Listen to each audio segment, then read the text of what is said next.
Welcome to Comic Station, issue number 73 for May 21st, 2014. And as you can see, he's not a guest because he's been on here many times before, but this is Lido. If you haven't been aware and haven't been watching for a while, Lido does a lot of our reviews on frontdoorgamer.com. It's true. I've been doing written reviews for quite a while now, almost a year. We're coming up on that. And yes, we are. Did video reviews for a time, then went to school, but now I'm back for more reviews during the summer. Yay.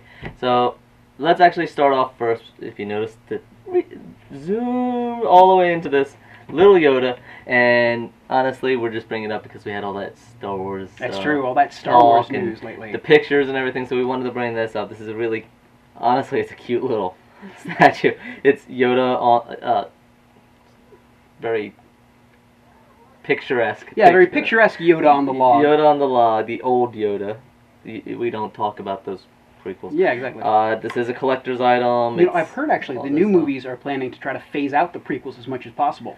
I don't know, but I do know that they said that like basically all the other side stuff is not canon. That they basically wiped out the extended universe.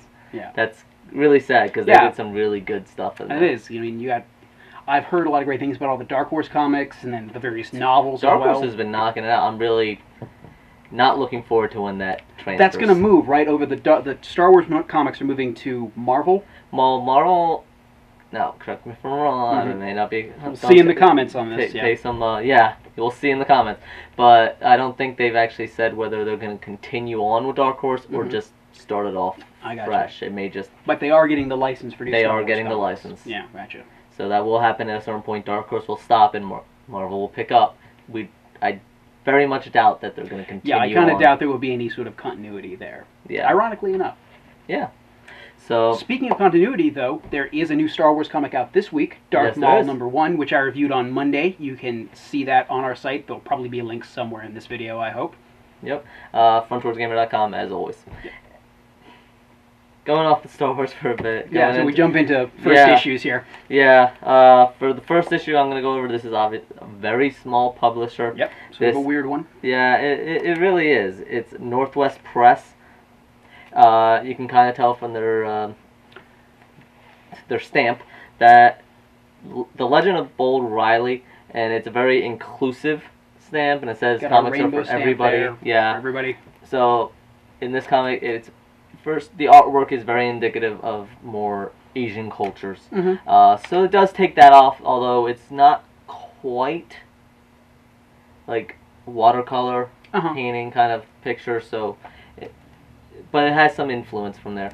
It is a story of an Indian woman who is spending her time with young ladies, and it's kind of like a legend kind of telling. Sort of a fable-ish. It's like a Indian fable. It did throw me off a little bit because this is The Legend of Bold Riley, the Talking Bone, and so they really gloss over the background of it, as if there should be another series where it's just Bold Riley. So I haven't read those. So it's almost a fakey firstie that way. Pretty much. I don't know. They don't really say if there is Bold Riley is a completely different one and this is an offshoot or not. And I didn't see that at all in their list of catalog. It's not like it's Bold Riley, the continuing adventures. Yeah. So having not read the first one, it did lose me a little bit. I understand there. Yeah. So.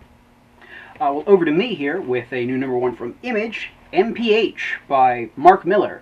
I chose this one actually to talk about in here because he just had a new trailer come out for his book Secret Service, which now turned into a movie by Matt Vaughn called Kingsmen Secret Service. You can probably find that somewhere on YouTube. I think it looks decent. I'm not sure if Paul has seen it yet. No, I haven't seen that. I'm springing this on him. He had no idea I was going to say this. Although I have seen Guardians of the Galaxy. Love it! That was a good trailer. But back to the comic. It's basically what you would expect from a Mark Miller book, although there are some similarities with Frank Miller. There's a lot of human ugliness, which you expect from our author. Yes. The basic concept is about a pill called MPH, which gives you super speed. And as you can tell by here, it's given to a common thug who was wrongly imprisoned by a jealous person who wanted to get with his girlfriend. The biggest problem with this setup, it's a decent setup, it sounds interesting enough. The biggest problem is that the main character is about as interesting as Wood. I honestly didn't remember his name until I read it on this cover right now. That's good. Yeah, that's sort of the big problem with it. Like I said, interesting setup, dull main character. The artwork is nice. I very much like the artwork. But we'll see where things go in issue 2. As of right now, if you're desperate for more Mark Millar or you like the sound of sort of a gritty speed thing, you can check it out. But otherwise, I wouldn't. Yeah, it's a gritty speed thing. I like that. It's a good description of it. But going from main character to another one. This is Ordinary from Titan Comics. And as you can kind of guess a little bit from the cover, basically, he's a bit of a loser. He owes money to the mob. He's divorced. I don't blame her. And he's a plumber. He does not have his life together. And during a job, stopping by, seeing one of the people, it just starts off. It starts to get weird. The old woman is rambling, like you do, and then becomes amazingly younger. And this is great.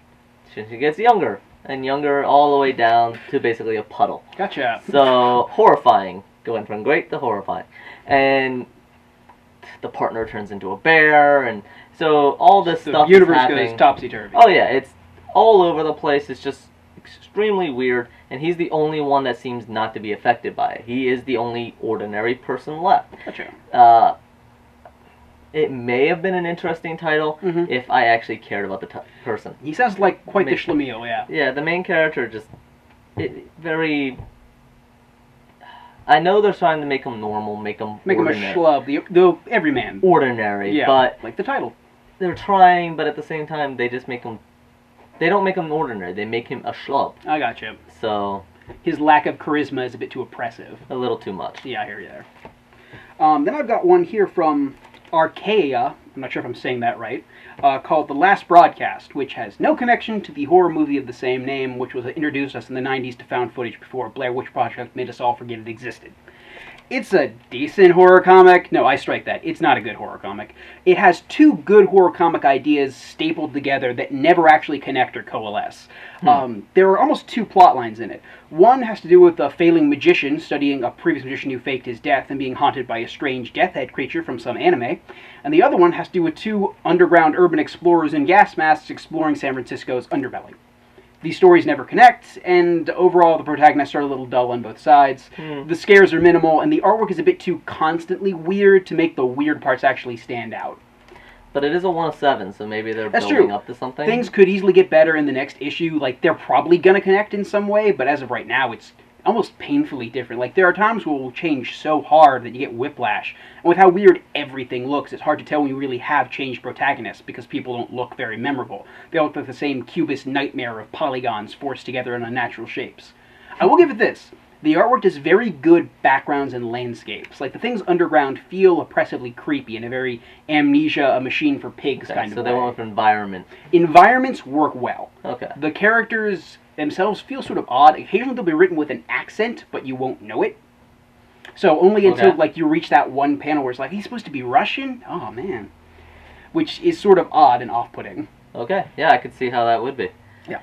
The last one, Dynamite Comics, Pathfinder's City of Secret. Pathfinder's is a staple comic. Yeah. It's been out there for years. So if you know Pathfinder, if you like Pathfinder, you're getting more of it. Artwork is Pathfinder.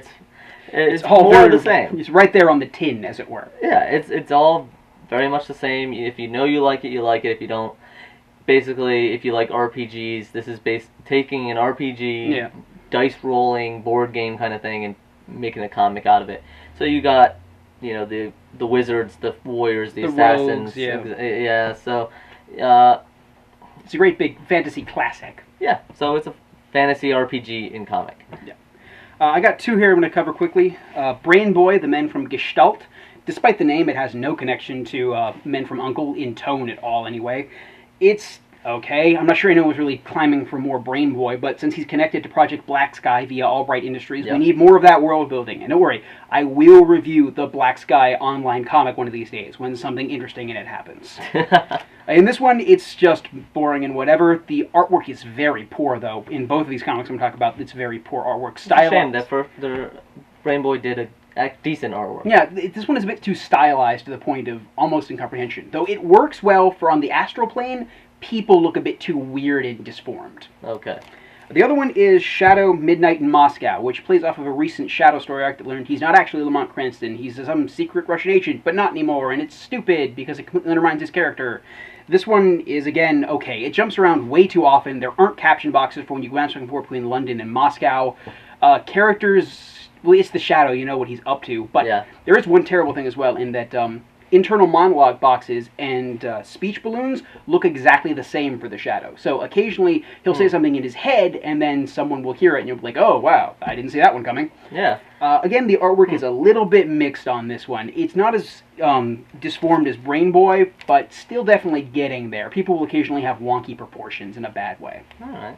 Yeah, I don't recommend either of those. One thing I did like about Ordinary was there is a thought bubble part of it where the president is giving a speech, and it's really funny to see him speak, and then in his mind he's like, I have no idea what I'm saying as he's... I feel like thought balloons really need to come back nowadays. Everyone just it's the return of the thought balloon. Yes. So this Ordinary, the one thing that stood out to me was the thought balloon did well. Yeah. That was very cool. Thank you. This has been Comic Station issue number 73, and Lido is back. Paul, it's good to be back. Yeah, very good to have you back. Thank you. We love your opinions. I'm glad that somebody does. Thank you. So, opinions are opinions. You got to put them out there. Not everyone's going to agree with them. Yeah, I don't expect everyone to agree with me. It's fine if you don't. We all like what we like. And remember, if you disagree with me and you think something's awesome, at least you're having a good time. Yeah. And if you disagree with somebody, at least that helps you cement what you're thinking. Exactly. So, check out the reviews on fronttowardsgamer.com. But, as always, we will see you next week. This has been Comic Station, issue number 73. Thank you.